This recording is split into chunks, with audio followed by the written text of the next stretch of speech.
When it was first mooted that he was going to run, and I've got a friend who at that time lived in Arizona.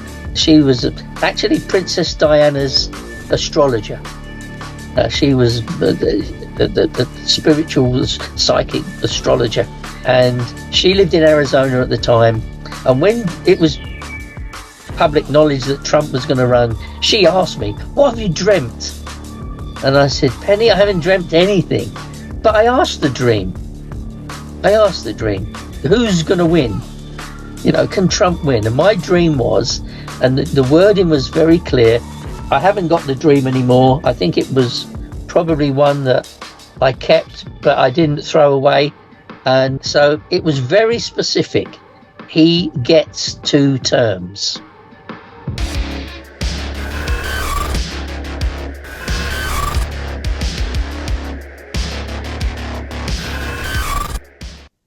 Welcome back. I'm here again with Christopher Robinson after much turmoil in international affairs, which he predicted, by the way, and we'll get into that. So welcome back, my friend. How you doing? I'm doing very well. It's good to be back.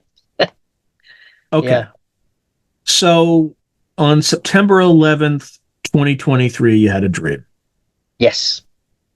What was in that dream? So the dream was following on from lots of dreams, because I've seen before when there's been attacks and wars and little bits of terrorism all around the world, including in the Middle East. But this dream was different. This was a mass attack. This was absolutely bigger than had ever happened before. Mm-hmm. And I tweeted, you can put a few characters down. I didn't go into the details of the dream. At the time, I didn't post what I wrote in the dream. But I said, there is this mass attack. This was huge, and I knew it was going to be a problem. I actually hoped somebody would pick it up and come and see me and say, "What else are you seeing?" But nobody did. And I was not surprised, but part of me was, because there's a lot of people in England that know I see this stuff. And in the past, we've had good relations, but nobody came. My guess is that they follow certain people using AI algorithms and things like that. And then what they do is, people who are known to have precognition, remote viewers, things like that.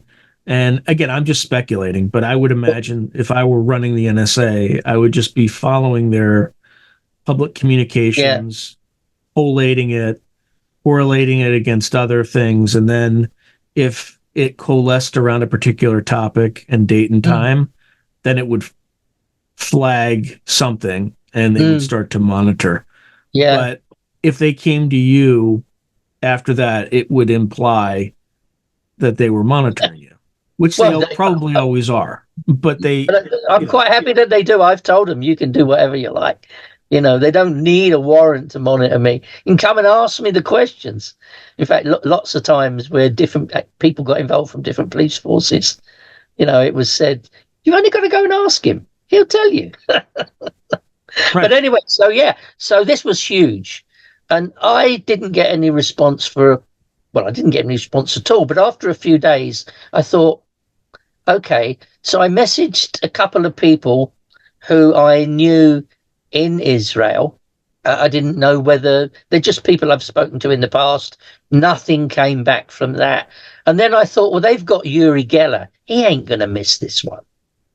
He's the top psychic for Israel, and he's done all these extraordinary. He is going to know anyway.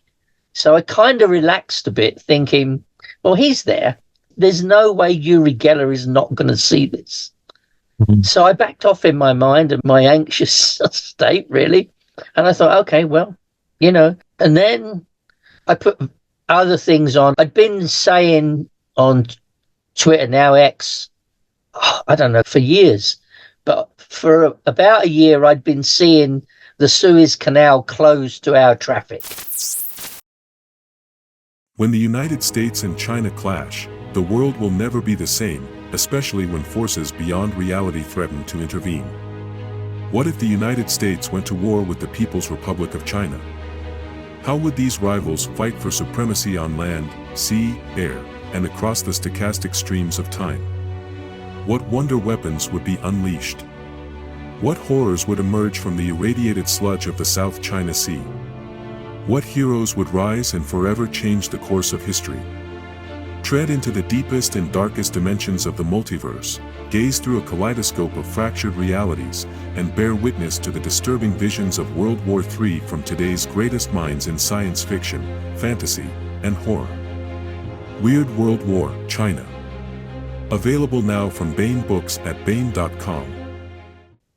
You know, something had happened to the Suez Canal. And I had from other dreams that Putin and Iran and Turkey had some kind of a deal where they wanted to take over the complete control of the Black Sea and the Suez Canal so that the West was denied access to it.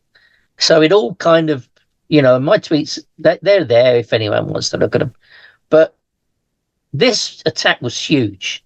I mean, I even drew rockets coming backwards and forwards. And I mean, this was like I'd never seen before. And as we got nearer to October the 7th, I saw more of it. I think I could have placed the actual attack in Israel to within 48 hours. You know, the couple of days before it happened, there was my usual stuff, like lots of chopped up meat everywhere. I don't see dead people. I see a butcher shop, 4 butcher shops, you know. You see a lot of dogs, because dogs is... Oh, yeah, plenty of dogs as well. Yeah. Well, for folks who are just joining, who've never... Yeah, they're my symbol. Dogs are a symbol that equate to terrorists. So if I go to bed tonight and dream of dogs, that's terrorists. If I dream of snow, it's about to happen. If I dream of any kind of meat, you know, bodies... And I don't see chopped up people in the dream. I'm glad I don't really. I don't really want to, you know, and it's an intrusion on the people, I think.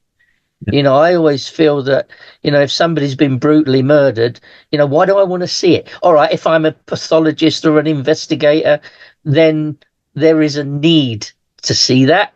But it would be an intrusion for me to see the awful effects of the terror attack on other people. It's bad enough that they do it. I only want to see things which give me the right information I need. And a butcher shop's fine, because they're on the high street. So it got worse and worse and worse and worse. And of course, then it happened. I think they made a terrible mistake in hitting Gaza the way they have. But, you know, if it had been me, I'd have hit Iran. You know, it would have been Friday afternoon and they'll all be doing their prayers and puff of smoke and they're all gone. You know, that is what I would have done. They might have planned to do something like that, but if they had, the United States would have restrained them. I guarantee that, for better or for worse. Yeah, I mean, there are people that it doesn't matter what beliefs you hold, they're evil. Forget what they believe and what their religion is or whatever else things they believe. There are people who sit down and plan the mass murders of other people. And, you know, I don't care who you are, you're evil. You know, I mean, Putin's quite happy parading around in China at the moment, shaking hands with the other one. But he is responsible for the death of probably 500,000 people in Ukraine. At least. At least. Yeah, a few 100,000 of his own people he's sent to the meat grinder. And what has he got? Not much. So he's an evil person. I don't know. I've tried to work out how he thinks, but, you know, it's just... I have a pretty good idea of how he thinks. He just wants domination. He wants the Soviet Union back. But he's wanted that since 1990 in my very first dream. So yeah, I mean, I've been able to predict what he's going to do before he does it, simply because I kind of know how he thinks. It's just people aren't part of the equation. It's all about systems and filling power vacuums and strategy. He's a very strategic thinker, he's not a very humanistic thinker. Yeah, I don't People even like care that- about the people. Yeah, like people like that are eminently predictable. Mm.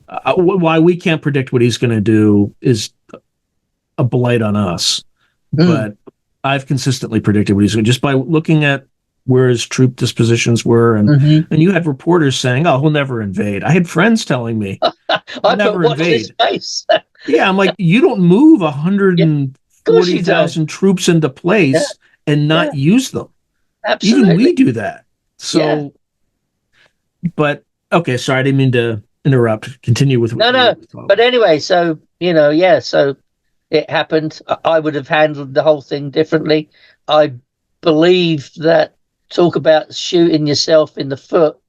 Netanyahu has shot his feet right off, I think, because what he's done is he's fed their propaganda machine. I mean, I've seen videos where Hamas shooting people and blaming Israel. And I've put some of the clips on Twitter where genuinely honest Gazan people are running around screaming into their phones that they're being shot by the Hamas. I don't doubt that, but that's not what the public see. It's not what the public want to see.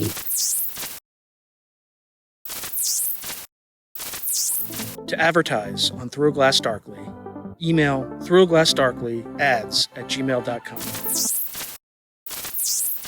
You know, they're seeing children being blown to pieces, and I don't want to see that either. But, you know, I tend not to watch the news anyway, because I can't do anything about it.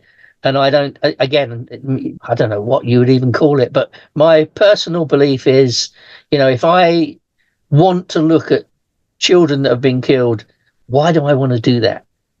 It's taking away their dignity by being an observer to that, because there's no benefit to anyone by me observing it. You know, so I've not been watching those news reports, even though they're there. But yeah, no, it's really very sad, because it's not going to end anytime soon, because the problem has spread, well, right across the United States, as I see it from England. And we've got protests all the time here as well. We haven't had much violence yet. I was thinking the exact same thing. If there's one thing that needs to be said and actually commended, is that these Palestinian protests, for the most part, not in all cases, have not been violent. And, no, they haven't. You know, for those who are like, I think they have legitimate concerns, and, you know, God bless them for doing that. It wasn't like the BLM riots, which were... Oh, no, but you do. And the powers that be just let them happen, because these protests, they're cracking down. Like, what's changed? If you could have stopped this stuff at any time, why didn't you stop it in 2020? So anyway, there's a lot of other things that are being revealed, and I'm not going to go into it, but that's a data point that once people see, they can't unsee, right? Like, but anyway, I don't want to. I'm surprised we haven't had more violence in England. I really am. I mean, again, I don't watch all the news, but we've had a few isolated instances where, you know, anti-Semitic acts against somebody or another, threw a rock at a synagogue window. But we haven't had a mass terror attack. And, you know, you're right. Well, we've got to be thankful for that, but we've got to admire the fact that they haven't done that too. Yeah. They have, you know, by and large... They're legitimate protests. Yeah. And as long as they obey the rules, that's their right. Yeah, no, it's disruptive when you've got 1 million people marching through London. Well, blocking roads is that's unacceptable. Like, that's unacceptable. The thing is, the police funnel them into certain roads here, you know, so they're not scattered. When there's a protest, the police will funnel it into, and really they've made the decision that that road's going to be blocked. I mean, you know, certain roads around Parliament, you won't find the protesters. And in the United States, we had protesters that would literally shut down highways, and not because the police funneled them there. Yeah, I can't think of any deliberate. I mean, we do get people that shut down highways, but they're the stop oil people. I mean, who's going to feed them? Where's their food going to come from? If you can't just stop oil, what is going on in their head? You know, there is a mechanism at foot to reduce global warming, they say, and fossil fuels. But that's happening. They don't need to protest for that to be happening. You know, there is all sorts. It's also inadvertently pushing us into a power crisis, because if you switch to EVs, you're consuming even more power from the grid, which is already reaching it. Like, we're having rolling blackouts in the summers in California already. So oh, really? You tack on AI, you tack on cryptocurrency, which is, they're enormous energy hogs. And you're not building any new power plants. You're not building coal-fired power plants. You're not building. But where do you think that energy comes from? It doesn't all come from wind and solar. Like, you need to burn coal, and you need to use burn gas power. Anyway. Yeah, and oil. We've got to.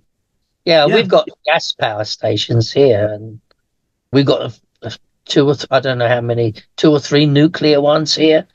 We got Hinkley Point. We got Sizewell. I think there's 2 or 3 anyway in England, nuclear power stations. There used to be 104 nuclear power plants in the U.S. I think it's less than 100 now, if I had to check. But that was like 10 years ago, or 15 years ago. So anyway, okay, so you have this dream. You're getting back to it. Mm-hmm. What else do you see? I just see I was fearful, and I saw ships being sunk around the Suez, which happened. At one point, I really had a real fear for the aircraft carrier. Was it Gerald Ford? I had this dream of an implosion above the decks, and I thought it was that ship. And that's before this kicked off, really. But I later found out that had gone back home, so it wasn't going to be that. I don't know exactly how many attacks with these super cruise missiles, the hypersonic things, were made on shipping. I think 2 or 3 ships did sink. I'm not sure. It can be checked. Yeah, I don't know about, were they British ships or U.S. ships? They weren't warships. They were merchant ships. Oh, merchant ships. Yeah, I could see that. I think that's perfectly possible. Yeah, I don't think, in fact, I'm pretty certain that no warships were sunk. Yeah, you would have heard. It would have been all over the These things are coming in at 8,000 miles an hour. You've got to have some good weapons to stop them. And clearly, before they launched them, and this all happened, I was really fearful that they were unstoppable. Clearly they're not, because they fired a whole heap of them that didn't. It's like the Zircon missile, right? Yeah. That's one of them. Yeah, they're saying but they're doing like between 4,000 and 8,000 miles an hour on the glide in. You know, I mean, you're talking about it takes 5 seconds to get from there to there. I mean, you can't even see it. So you've got to have some high-tech weapons to take them out. And obviously, I don't know what weapons do take them out, but clearly they weren't as useful as the Houthis were hoping they would be, because they were clearly hoping to sink warships. It would have been a big coup for them and Iran if they took out even a small frigate, you know. Yeah, I mean, a single carrier, I think, cost $20 billion to build. Yeah. So I hope that the people in policy decisions in the Pentagon and in England and in other countries' defense departments have realized how vulnerable big ships are with these hypersonic missiles. And my understanding was that America and the UK have only just tested them, whereas Russia and Iran have been using them. Now, that might not be true, and it might be that they've been using them and it's classified still, but I do remember seeing a report early this year where the first test of one of these things was carried out in Guam. I think I saw the pictures of it loaded on the B-52 or whatever had it on it. But yeah, I think we're either behind in the technology or we're not behind in it, but we're not disclosing it. And I'd say it's 50-50 either way. I mean, we spend so much money on defense. It would be criminal to not be ahead on it. Well, but I think it's made people rethink how warfare will be conducted. Well, even in Ukraine, with the drone issue, like the U.S. military, drone. I don't think is configured to handle. I mean, they're starting to come around, but I think if we, in the first few months in February 2022, if we had faced the Russians, we would have run through them like shit through a goose. I mean, it would have been a disaster. Now that they've had 2 years of high intensity conflict and experience, I think we would be in danger of another Kasserine Pass. If you remember that, the beginning of not the beginning, but kind of the middle for the Brits of World War II in 1942, when the U.S. landed, I think after Operation Torch in North Africa, the Germans routed them at a place called Kasserine Pass. It was a huge defeat for the U.S. military at the very beginning of. I'm not up on this history, but Yeah, so I think we're in danger if we ever get into a hot conflict with the Russians. They're going to have the advantage of just high-intensity conflict experience. I mean, the U.S. military is obviously very competent and capable, but we focused 20 years on fighting insurgency and counterinsurgency, right? Not necessarily these high-intensity conflicts. So the Russians are learning, but they always do. I remember at the very beginning, people were like, oh, they're going to lose. I'm like, you don't know your history. The Russians always blunder at the very beginning. I mean, Hitler was in the suburbs of Moscow before the Russians turned it around. But when they finally learned, like, they always turn it around. They did it with Napoleon. They did it with Hitler. World War I is probably the only. They just fell apart internally before they had a chance to turn it around in the war. And they're starting to turn it around now. Like, they're starting to seize territory because Ukraine is running out of men. Yeah. And my dream of how that ends is they keep one way or another east of the Dnipro River. Yeah, and that Christopher, I could have told you that 2 years ago. Oh yeah. But that's how it always ends. With Putin, everything ends with a frozen conflict. Everything. Yeah, but that's how I see it. And that's what my dream was over 18 months ago. It was probably 6 months in. Somebody said, how does this end? And I said, well, that's going to be the new border, But it isn't what he wanted, and I think, I'm pretty certain that I was right. He was completely together with Erdogan in Turkey. And if it had gone well coming into Ukraine, Turkey would have left NATO and gone with Russia. And that's much less likely to happen now. But that was a certainty for me. If he comes in and we don't help and we don't give what is needed to allow Ukraine to hold him back, he'll go right up to the Polish border and he'll stop there, but he will move down along the Black Sea, and we would then, he would be controlling it with Turkey, even though Romania, whether he would have attacked Romania and Bulgaria, I wasn't sure.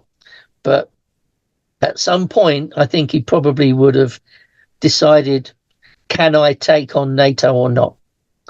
But I think he would have gone right up to the border and taken all of Ukraine, and then Turkey would have blockaded the Black Sea. And of course, you've got Iran on the other side, and I think there's a bit of Georgia over there somewhere that he's now working his way towards taking politically. And I think that's why that guy's got shot yesterday, and I think there's heat building there. But, he wants the Soviet Union back, and he wants more. I think Iran are just useful idiots to China and Russia. I can't see that they're being anything other than used. It's at the end of the day, Putin's not going to allow an Islamic State to be bigger than him. And China doesn't want any Islam at all. I mean, look what they do to the Uyghurs and Muslims in China. I mean, they don't want any. Well, won't just be Islam. They don't want any religion, right? Any religion. Falun sect, yeah, right? Yeah. They don't want any religion.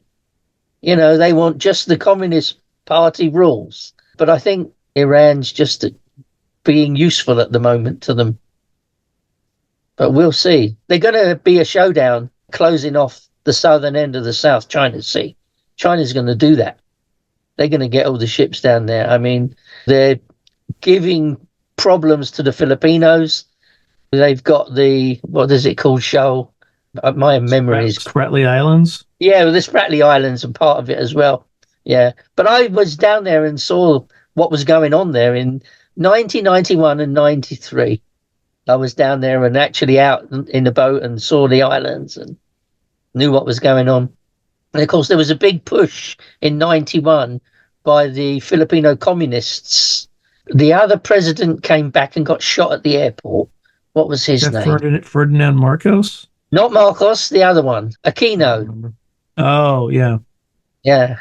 But I was there. I mean, my wife's Filipino and I got all family over there. So, I get all sorts of information from there. But they were hoping to take control of the Philippines, at least Luzon and Palawan and some of those other northern islands. I don't know what they were going to do with Mindanao. Perhaps they were going to leave that, let the Islamic terrorists... was it the Moro Liberation Front? Yeah, Islamic Liberation Front, MILF.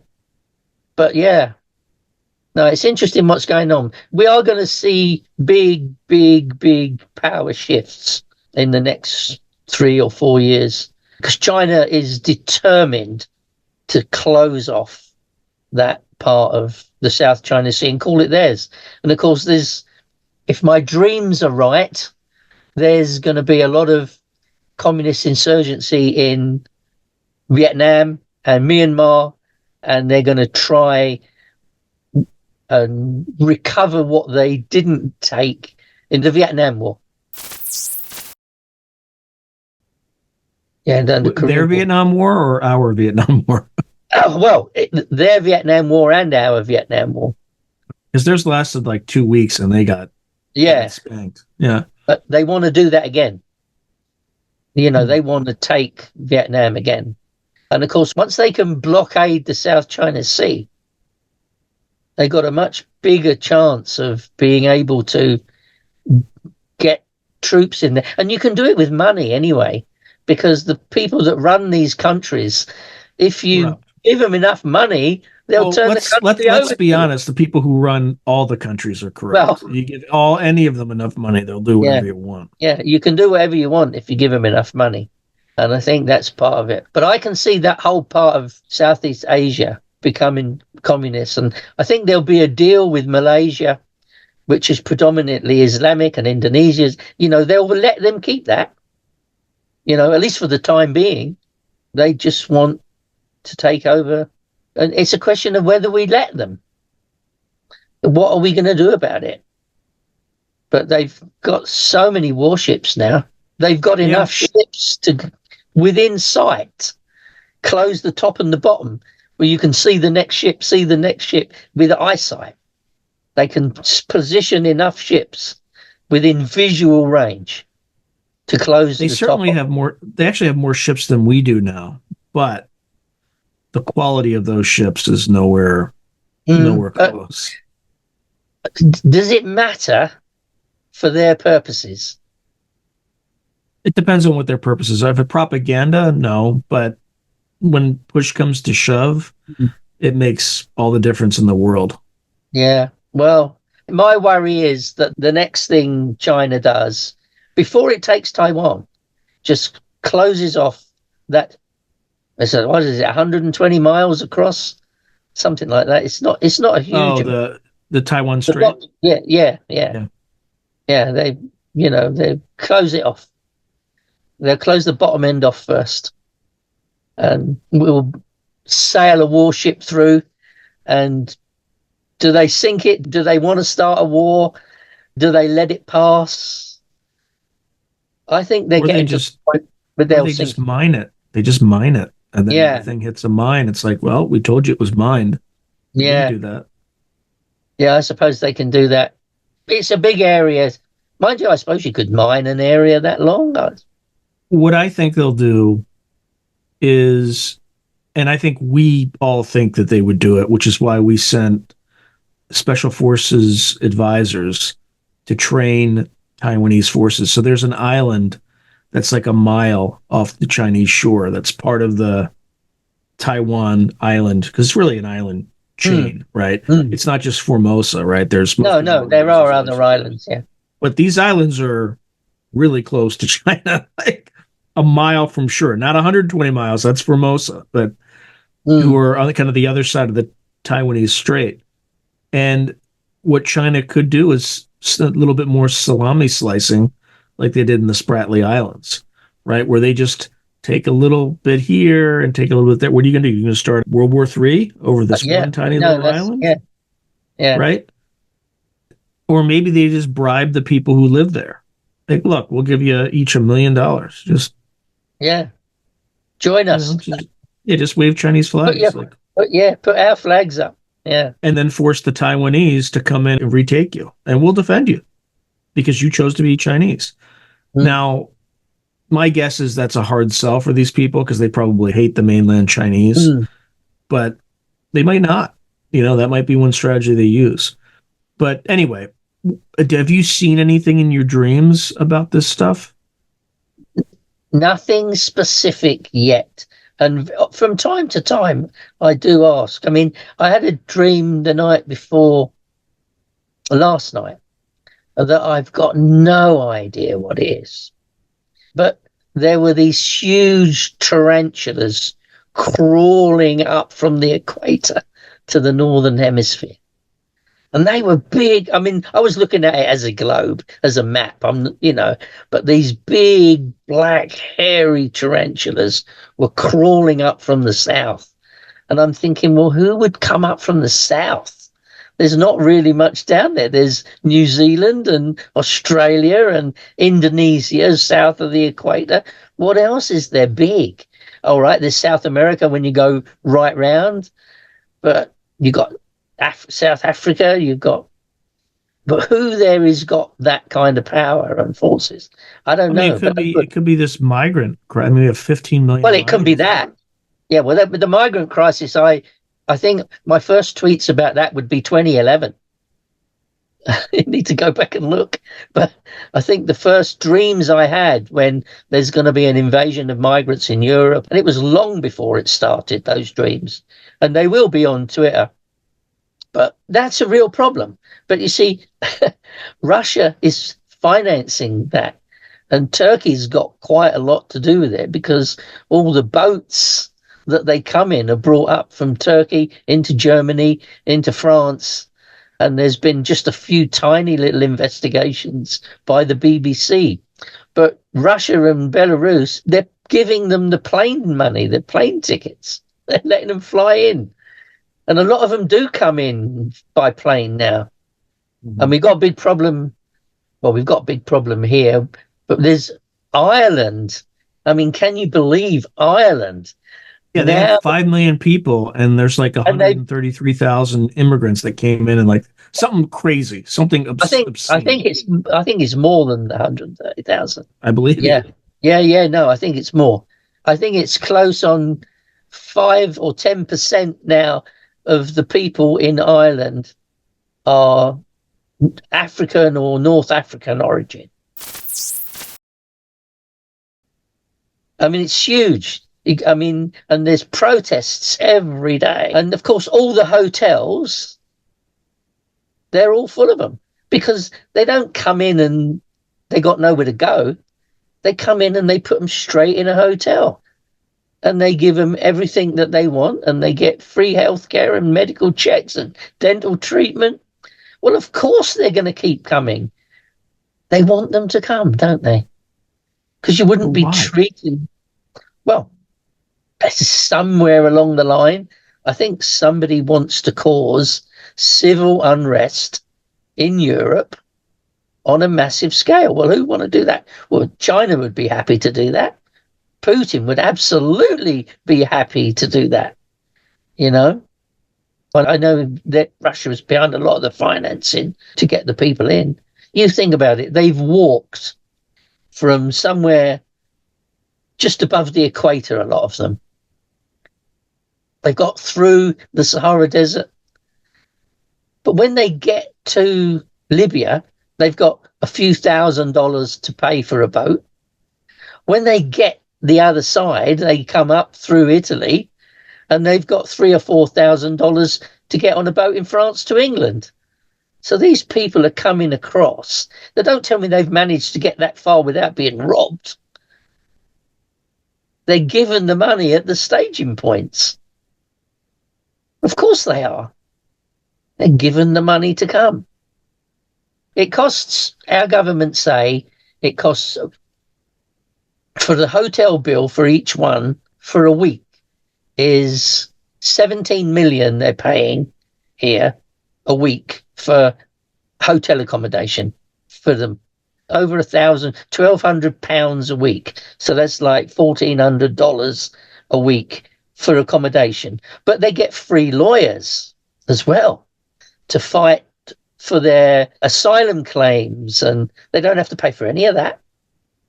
They get all their health treatment, they get all their dental, everything is free. So why do they come? Come on. The minute it's free. The minute he gets here, I'm in this gorgeous hotel room. He phones all his friends. They're on the way now. And he tells them where they can get the money to make the trip. These people don't have their own money to do this. I mean, some of them can't read or write. They're not doctors who are escaping from a war zone. They're not policemen. They're not scientists. These are ordinary people who probably didn't even go to school. They certainly don't know how to behave. I mean, some of the behavior from them, I mean, terribly racist against white people. I mean, so I put some of the clips on my Twitter. Yeah. I don't hide it. My view on what you should and shouldn't do is, if it's true, you should be allowed to do it. If it's true, you should be allowed to say it. Mm-hmm. That's where I am at. I don't care if somebody doesn't like it. Is it true or not? If it's true, you should be allowed to say it. You should be allowed to show it. Obviously within decency rules, and, you don't put it with stuff to young children and stuff like that. But even those rules seem to have gone out the window here, because they're teaching 5-year-olds about gender reassignment here now. I mean, where did that come from? I mean, the Prime Minister announced yesterday that he's going to ban all of that education in schools, but it's being pushed on. It came from people kept pushing, people who were really invested in that particular topic, and everybody else was too afraid to say anything, right? Like, I don't care what you do to yourself when you're an adult. That's your decision. No, I don't mind. I really haven't got... I mean, I've got 6 children, and all my children grew up quite normally. I can remember I really didn't know anything about sex as such until I was 11 or 12. I didn't even think... I don't think I even thought about it when I was 8 or 9. Exactly. And my grandson, my eldest grandson's 8. And as far as I know, he's never mentioned it to his mum or his dad, because he doesn't think about it. He's into Spider-Man and Pokemon. But the fear is, at school, they're starting to teach them that, and they say that you've got to teach it because some of the children in the class might have 2 mummies or 2 daddies. Well, I don't see that's a reason to teach it. I think you need to answer a question if a question arises, but I don't think it should be part of the curriculum. I mean, if I'd known about something when I was 9, the sex subject, or some question about, reproduction, or my mother or father would have said something to me. They wouldn't have said, "Oh, shut up, you're too young." They would have said a roundabout story just to pass it off. Yeah, birds and the bees. Yeah, something like that. And I can't remember whether it came up or not because it was too long ago. But it's caused problems here. And the Prime Minister said yesterday that they're going to ban all forms of talking like that, sexual education or anything. I think until they're 11, I think he says he's going to put a new law in where the schools can't do it. I don't know how well that's going to go down, to be honest. But that's reasonable, right? They shouldn't be talking. I think it's reasonable. I don't think they should be. No. Yeah. No. I mean, the nearest I've got to a child is an 8-year-old grandson. But if he said to me, I was talking to his dad about it yesterday, and his dad said, "Well, I wouldn't tell him that you can become a woman if you want to. You can take tablets and change at his age." I agree with you. Once you get into and through your own puberty, then you start to think about things like that, and you can make your own decisions going forward. But I'm absolutely against it being taught to 5-year-olds. And, if you've got a great big burly man who thinks he's a woman and he's a teacher, don't give him a job in that school. Don't take him on so that those questions don't arise.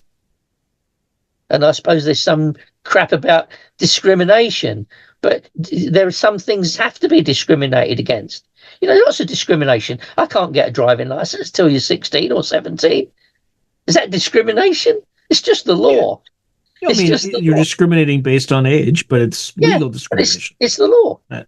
You can't get married without your parents' consent here until you get to 18. And I think in most places you can't even do it at 16 with parents' consent anymore. I'm not an expert on that, but here, once you get to 18, you can pretty much... I think anything here is probably statutory, rape. If you're, if there's an adult, like an 18-year-old and a 16-year-old, it's legally statutory rape. Yeah, I'm sure. Yeah, no, I'm sure it is here. I mean, I'm not an expert on these areas of law. I mean, I've never had to be, but I mean, I know that once you get to 18, you can get married, you can go in a bar, you can buy cigarettes. Well, you can at the moment still buy cigarettes. They're talking about banning them completely. But, I just wonder where it's going, because it seems to have gone haywire. Coming back to the immigrants, what happened with COVID was, and this is one of the warnings in my dream before COVID came, and in all the unintended consequences, people started working at home. So there's all these empty hotels everywhere. Now, these empty hotels are owned by, well, in this country, Tory businessmen, most of them.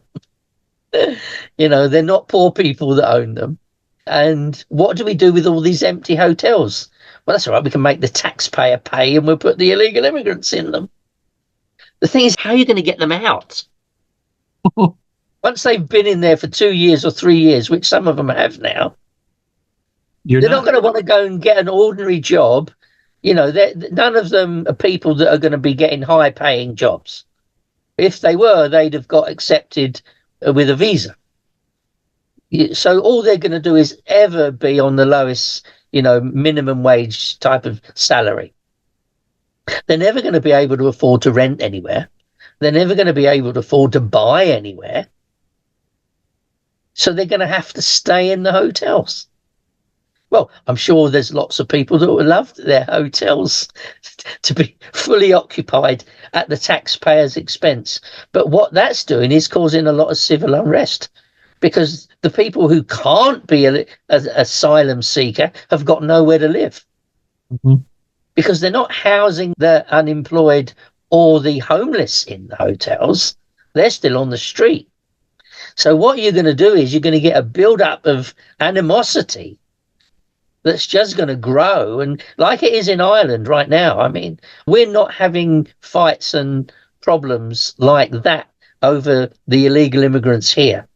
But in Ireland, it's kicking off because Ireland was quite a conservative country. It was a beautiful country. You know, they didn't have the child molestations and the rapes that they're now getting from these immigrants. And I don't know how to explain what I feel, I'm thinking, but you've got, let's say, 400,000 men arrived without any women. Now, they are going to want to find women. They're going to want to find girlfriends. They're going to want to find wives. And a lot of them are committing rape and indecent assault and murders. Now, just because you want a wife doesn't make you a murderer. But they are getting, I mean, people have sexually frustrated. They're all virile young men. And they go out and they're hoping to find a woman. And we're seeing it in the level of increase in sexual assaults and rapes from immigrants. And the government here have now agreed to put into the statistics the immigration status of the criminals. Yeah, see, they would never do that here. They would never do that. So we're now going to be able to see next year whether or not he was an immigrant. The prison population, illegal immigrants. We're going to get that information. People have pushed for it. Well, people want it. They want to know. You know, you're letting all these people in, you're putting them in hotels. The crime's gone up in the neighborhood like 60%. We want to know how much of that is immigrant crime. And presumably, from what I've seen on the news and then read in the newspapers, the government and the Home Office are making provisions to collate those statistics and make them available. But they did it with FGM 20, 30 years ago now with this female genital mutilation. You can now search the health records of the hospitals and see, you can't see the individual people's names and addresses, but I think there were 35,000 cases of female genital mutilation seen by the National Health Service in England last year. And those figures are on the website. So basically 35,000 little girls. Young girls were butchered for life. Muslims, most of them. I don't know whether it's all of them, but 99% I think are. And they come from certain countries. There are certain countries where it's prevalent. Mogadishu, Sudan, Somalia, and Somalia, yeah.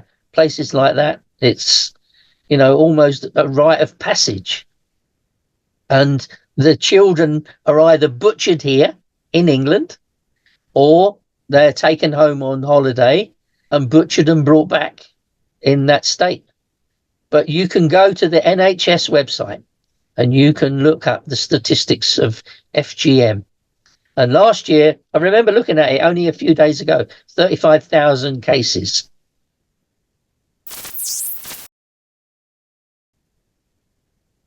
Okay, so the tarantulas. Yeah, what are they? I don't know what they are yet. I haven't worked it out. Like some sort of like it fever? Could be. Yeah, it could be. But they were creeping up from the equator. These were scary in the dream, even for me. These were massive. Great. Do spiders symbolize anything in any of your dreams? Not that I've had before.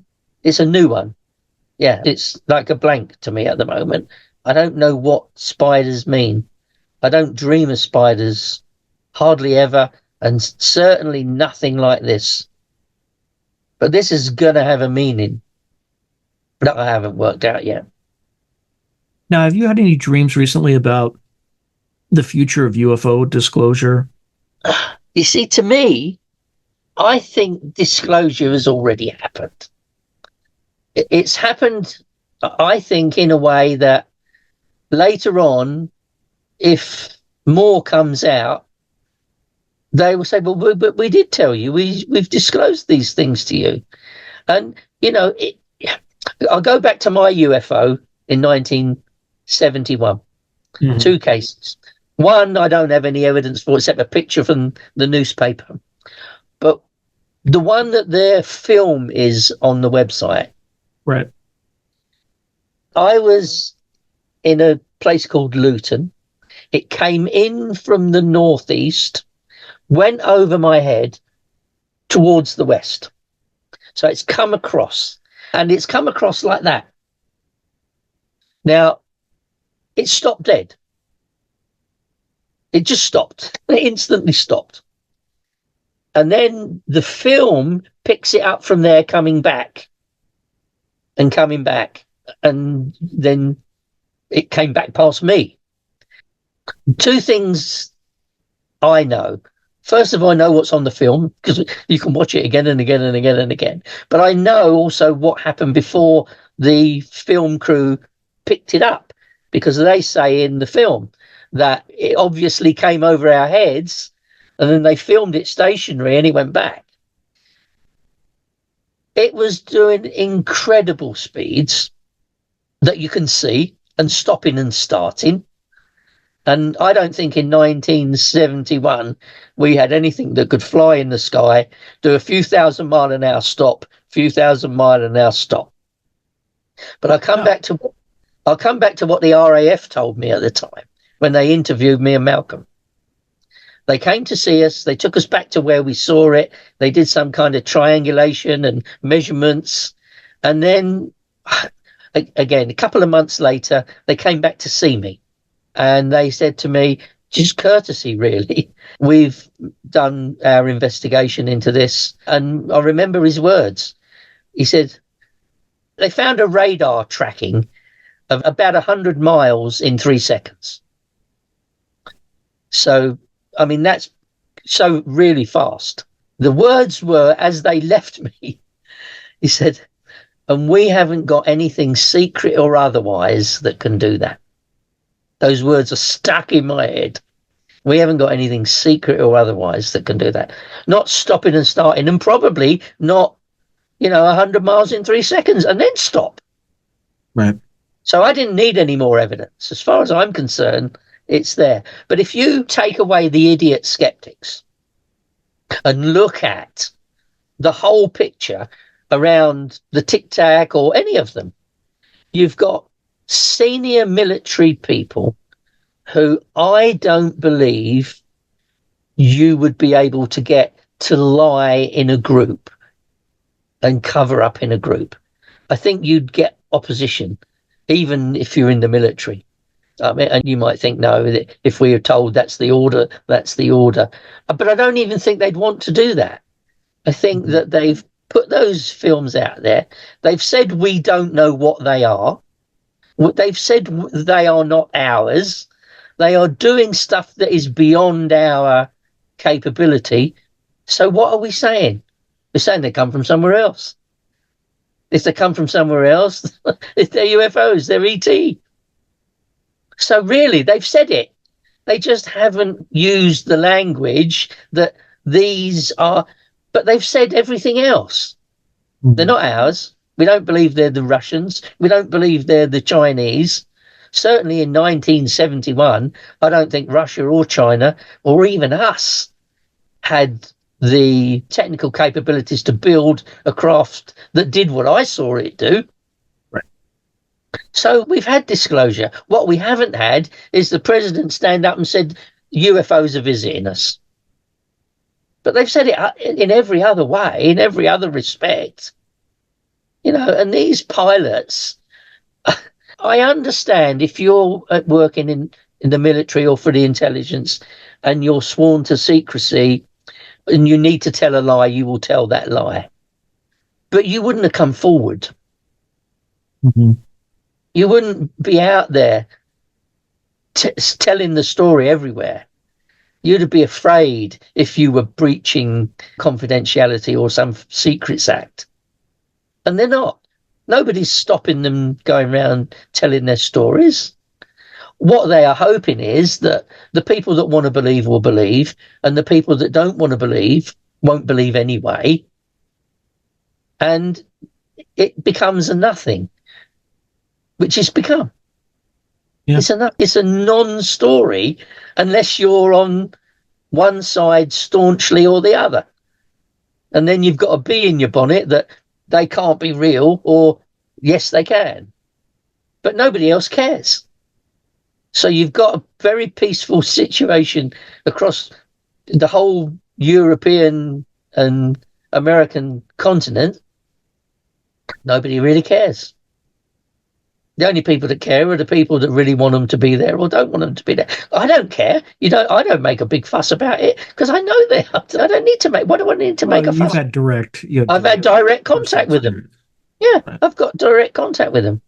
I don't need to go around selling that. People ask me and I'll talk about it. But, I don't go to all these UFO meetings. I mean, really, it's become like a cult following. It's like all these people that go to Comic-Con and things like that.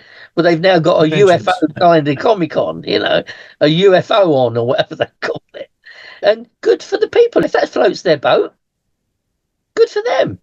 I mean, my daughter used to dress up as different things and go to Comic-Con. And I know my son, Paul, he still does it. And he's 52 years old. Good. Why would I want to take that away from him? No. It's harmless. It's their bit of fun.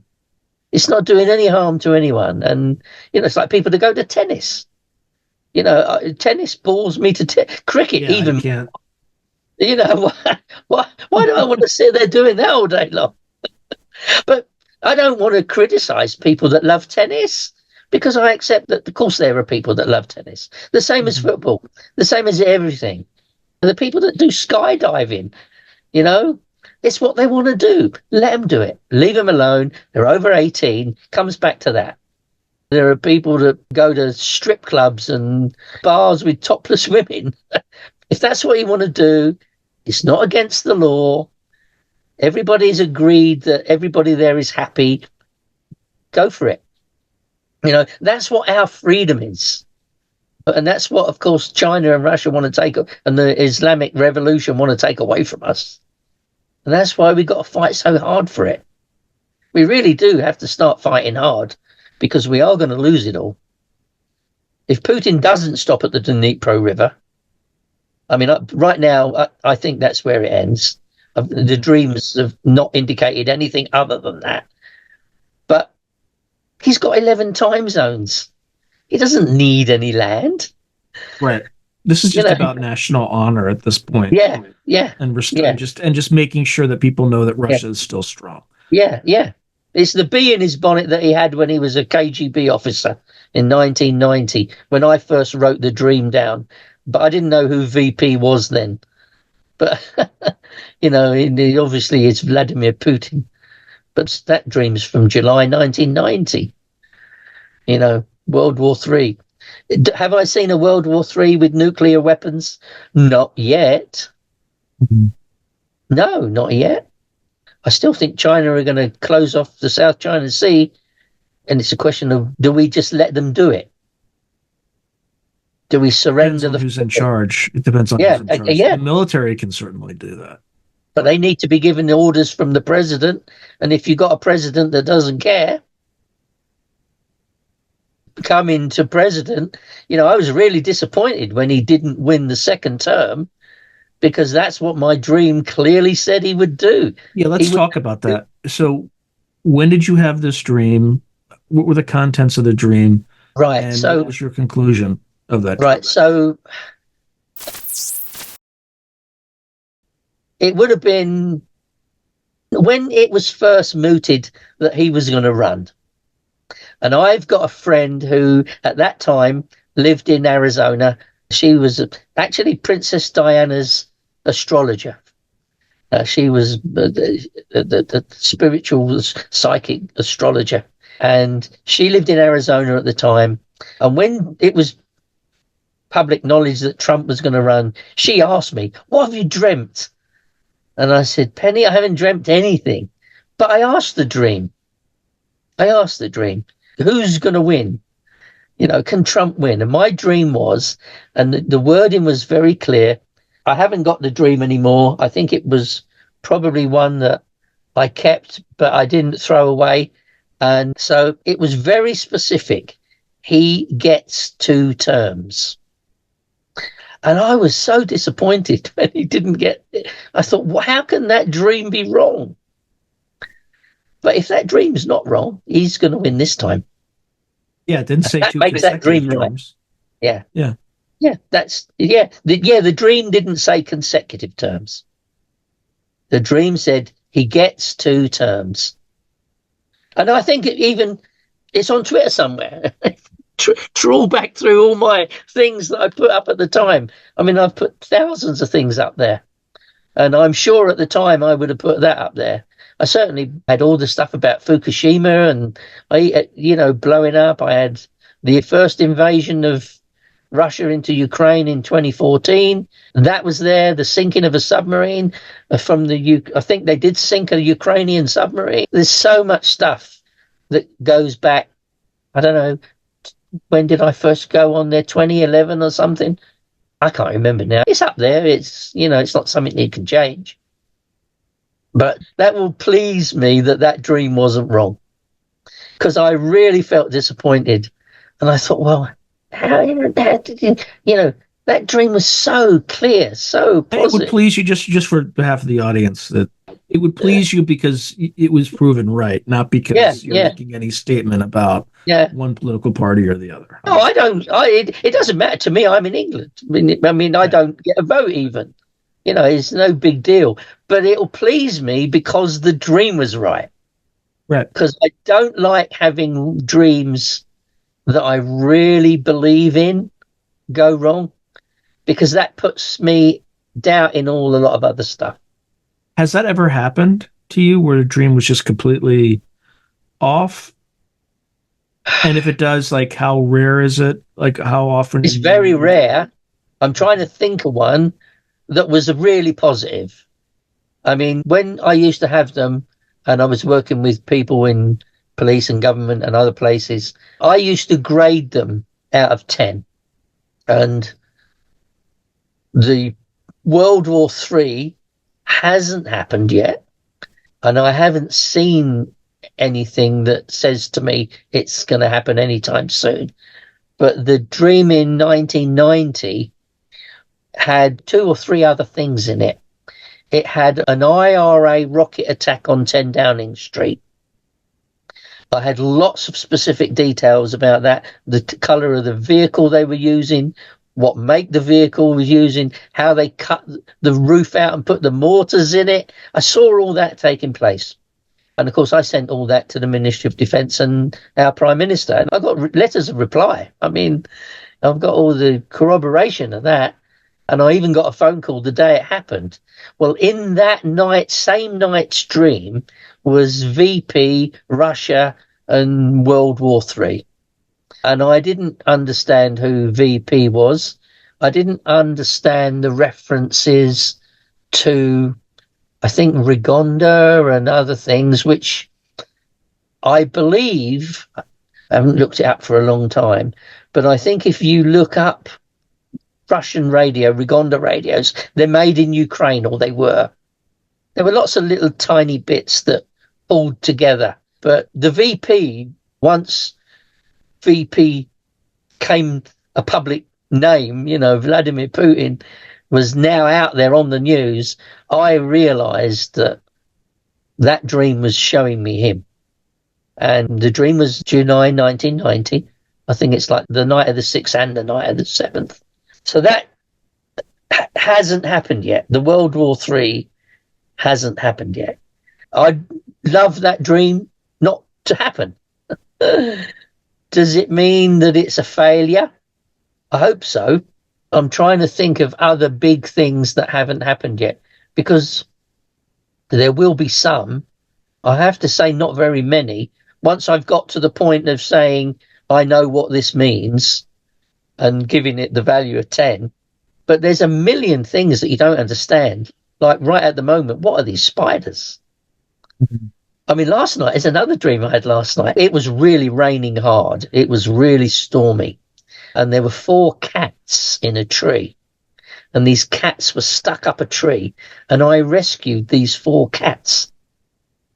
Now, what does that mean? I haven't really given last night's dreams any thought yet. I scribbled them down. I wasn't asking a question about anything, but I wasn't the night before with the spiders either. But there will be something going on with this coming up from the equator. And it could be more immigration, crawling up from all over the place.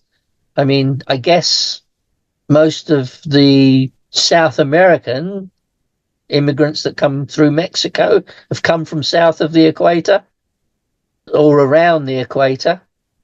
I mean, the equator runs through what, Panama or Nicaragua? My geography is not the best. I think it's Panama. Yeah.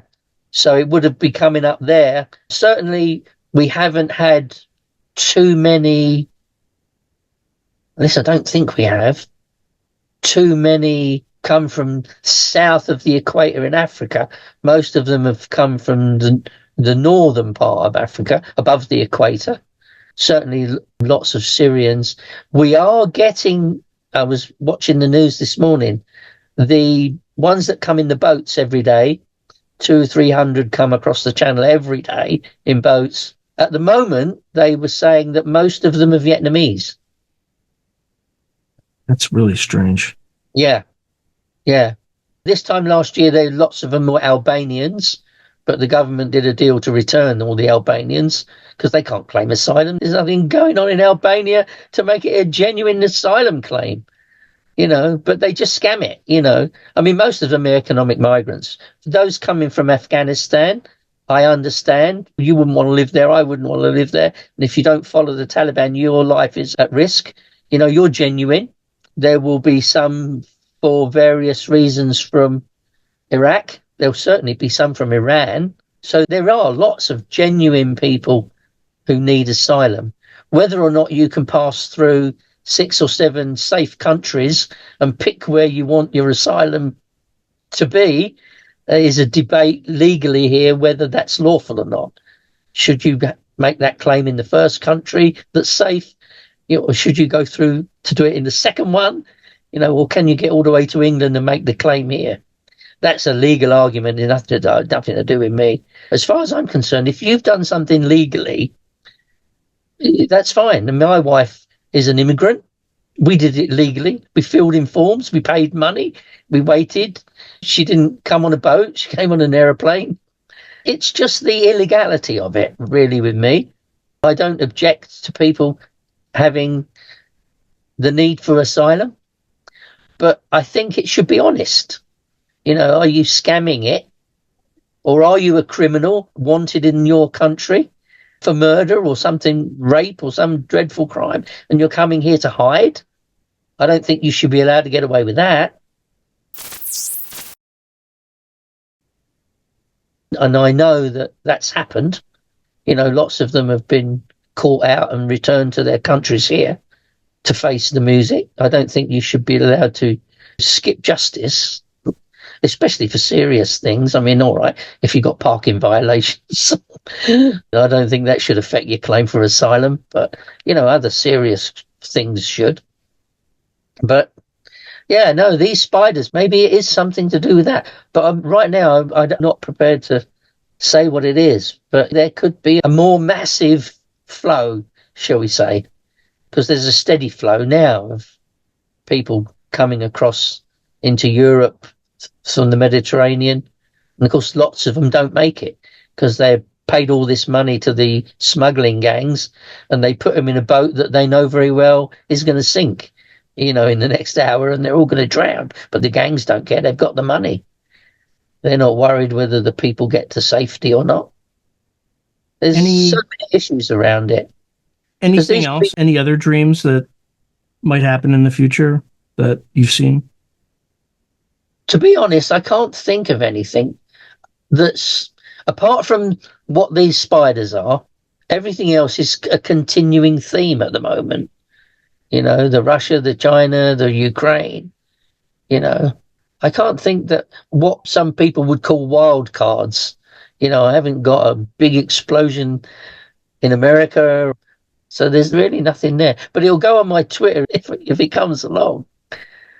I've done a few experiments with people recently just to see if the functioning that I had 20 years ago is still there. And one, I'm not going to go into any of the details of it, but I was given somebody's Christian name and their birthday as part of an experiment. And I saw them being dismembered in a particular way. And it didn't even have to be anything connected to that. So does it work? It's difficult to work out the odds. What was the odds that they were going to give me the name and the birthday of somebody got chopped up? What would be the statistical probability that it would be that form of death? Died because you got chopped up rather than shot or burned or even died. I mean, there was nothing to say that the person whose only a Christian name and a date of birth was even dead. So those experiments that I'm doing with those people will continue, just to see. I know I was able to do all these things 20 years ago. It's a question was, can you still do it?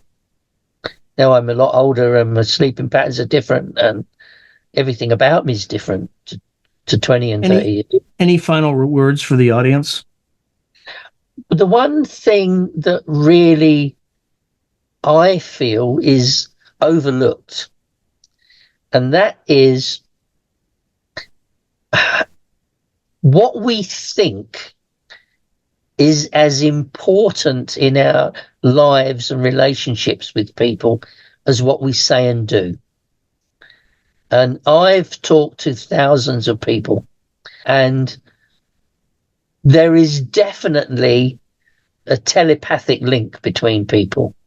And with relationships in particular, and I was talking to a lady yesterday, she's got a situation with her boyfriend and it's getting worse and worse. And I've explained to her that you're making it worse by not letting it go. She's really anxious that he doesn't want to see her anymore. And I've seen this in the past. And I said to her, look, just for 2 weeks, let it go. Stop dwelling on him every minute of the day and give him a chance for his feelings and his invisible connection to you to settle down. Because what we do is we make relationships worse by not giving it a break, not cutting it out for a bit, giving it space. I have an argument with my wife, which I don't hardly ever. But if we did, if we, both of us, didn't shut up, that will go on and on. And I've seen it with people. They don't stop and say, all right, let's just give things a break. Let's just stop going on about it. Let's just stop thinking about it. And the thinking about it is, to me, the bigger part of a problem between two or a group of people. Because the other people are picking up on that, your anxiety, they're picking up on your energy. I don't think I'm explaining what I mean very well, but the way things work is that if you're in a relationship or you're in a situation and the other party says, I need a break, give them that break. And that's something which I want to try and get out there to people. If you're in a situation and the other person says to you, I need a space, give me a week, just leave it. And of course, usually you don't get that. They're on at you and and this is what I've been dealing with most this year is relationships with people. For goodness sake, if you've got a difficulty in your relationship, put a space between you. Don't talk to one another for a day. Let it die down. Because this is why I think we're getting all these killings in relationships, where they murder one another, because nobody shuts up. And I think that if people understood that it was important to stop, to have a breathing space, stop thinking about it just for a little while, you wouldn't get so much hurt and heartbreak in families and to children, and it just goes on everywhere. I mean, that's the message that I don't know how I'm going to get this message out there, but I think, relationship wise, people need to learn that sometimes you shut up, you give it a space, and you don't go on about it.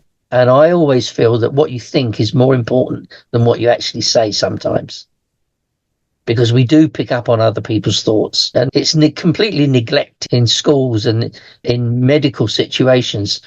What we do in dreams and what I do in dreams, it isn't even admitted in the mainstream to be possible. It's not possible.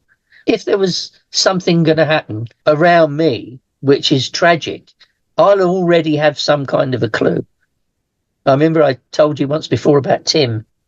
He dreamt he was going to be killed on the way home from work. I think I probably told you this story before. And he phoned me and he said to me, I've had this dream. I've got this dream and feeling that I'm going to be killed on the way home from work tonight. And he knew exactly where in the dream, in the real world, it was going to happen. And I went over to his office and I spoke to his boss, and then we spoke to him, and we made him promise to take a different route home that night. And he didn't. He promised he would, but he didn't. In fact, yesterday I drove past the place where he was killed, exactly the spot in the dream. Now, we are neglecting this ability, this understanding. How many of us have or could have been saved because of a feeling we had that we dismissed? A premonition. And I think it's just me, perhaps, but I think it's missed. I mean, if I had a real bad feeling about going somewhere tomorrow, I wouldn't go. How many people who get killed by accident or even murdered have had those feelings the day before or the morning before it happened? I don't believe I'm unique. If I see these and the few people that I meet see these things, there must be millions of people out there seeing these things. Don't you think so? Yeah. Yeah. And how could we improve the world if all of us thought a little bit more about things we don't think about? Consequences of things that we do, things that we say, but also things that we think. I mean, I've probably gone off on a complete tangent, but, the world is in such a mess. I think if all of us stop to think a bit more, hang on a minute, what is the consequence of our actions? But more than that, of our thoughts. The actions usually start with a thought. And I think we all need to think more about what we think about. And in a relationship issue, which is what I seem to be getting a lot of people calling me about at the moment, what you think is more important than what you say and do, because it's the beginning of what you do. It's the beginning leading to the actions that come later. So think about it. Think about what you're thinking about. I don't know. All right, my friend. As always, it's an absolute pleasure. Yeah. And we'll talk again. Next time we're going to do this, because we did this like in 2 days notice. So I didn't. Yeah. So next time we can spend a week asking dream questions, and we can then talk about what those questions were and what we think is going to happen because of them. We can do it as a live. We can do it as a live experiment. We ask you questions a few days ahead of time. Yeah, and I will, before we have our chat, set that question out. This is my dream for that question. Like this one I just said about a Christian name and a birthday. And that person could have been somebody famous. It could have been anybody in the world. But I've dreamt of somebody being partly dismembered. And why and how. So I've got a story around that. Oh, wow. All right, my friend. So we know that still works. Yeah. We'll talk soon. That still works. But yeah, no. Good to talk to you. Thank you, Christopher. Talk All soon, right. my friend. See you later. Bye. If you enjoyed today's video, please hit like and subscribe, and also hit the notification button so you can be notified whenever I post new content. Thank you. Now, if you're enjoying the channel and you want to support it, there are several things you can do. In fact, there are 5 things you can do. The first thing you can do is just buy my books. I got plenty of books out in the market right now, and I would prefer that folks buy a book rather than giving me direct support, because they get something out of it. They get a real tangible product. The second way you can support me is by becoming a member on YouTube or becoming a patron on Patreon. And just go to either site and it'll explain everything.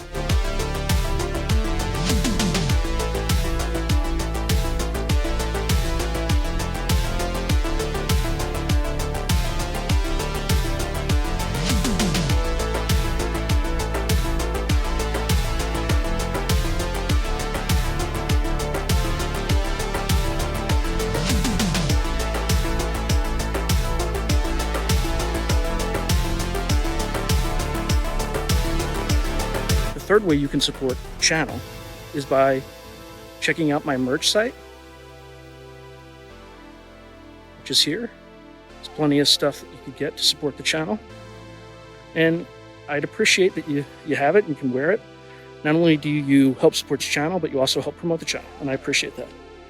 The fourth way that you can support the channel, and this is really easy, is anytime you want to buy something on Amazon, literally just go to the description below and click on any link, literally any link. The channel gets a cut of that, and it costs you no extra money. You just go through the link, as I'm part of the Amazon Affiliates Club. The fifth and final way you can support the channel is through donations. Now, I don't prefer these because it's more of an expression of gratitude, but you don't really get anything out of it as a subscriber to the channel. However, if you decide to do these options, there's 2 options. There's Buy Me a Coffee, which is a separate site, and there's also, you can go through YouTube with either a super chat, super sticker, or a super thanks. Again, I prefer Buy Me a Coffee because that organization takes less money than Amazon does. But either way, I appreciate any support you are willing to give the channel. So thank you very much, and keep watching. I really appreciate it.